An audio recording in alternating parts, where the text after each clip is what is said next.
À part le problème qu'on a cité hier concernant le Inyan de Kessidra à propos des Tfilin, il y a encore deux autres points qu'on va développer ce matin rapidement.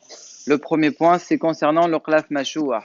Alors, il y a des Sofrim qui veulent absolument avoir un Khlaf qui est Mashouah. Ça veut dire quoi, Mashouah? Ça veut dire qu'il est enduit. Avant, on faisait ça avec du cidre, aujourd'hui, ils font ça avec de la colle. C'est une sorte de colle qu'on colle sur le parchemin et on écrit dessus. C'est quoi l'avantage? C'est que la plume, elle glisse et c'est plus facile pour le Sofer. Alors, est-ce que c'est cachère ou pas? Alors, déjà, il faut voir par rapport au Sefer Torah. Est-ce qu'on peut utiliser cette colle ou pas? Pourquoi on ne pourrait pas? Parce qu'il y a un problème de hassissa.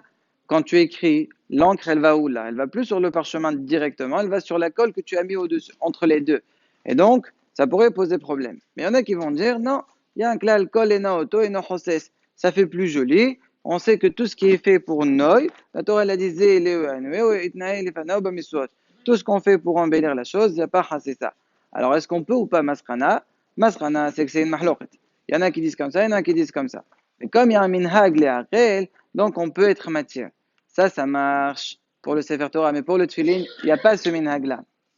Donc, à part le problème que tu vas rentrer dans une mahloket de Hassissa, dans le Tfilin, il y a un problème de plus. C'est quoi?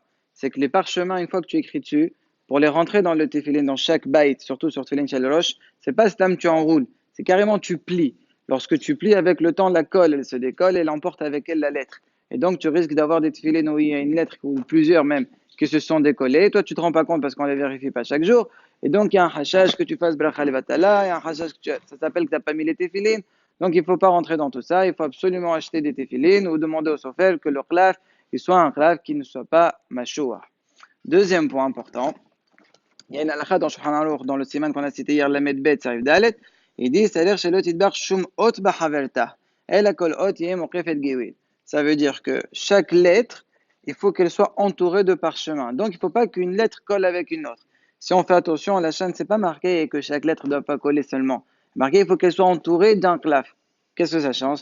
Des fois, le sofer, il n'a plus de place. Donc, il écrit vraiment à la fin du parchemin, tout en bas. C'est vraiment en dessous de la dernière ligne. Donc, lorsqu'il écrit, c'est vrai que c'est écrit, mais en dessous de cette lettre-là, il n'y a plus rien. Il n'y a pas de claf. Ça aussi, c'est possible, bien que ça touche rien.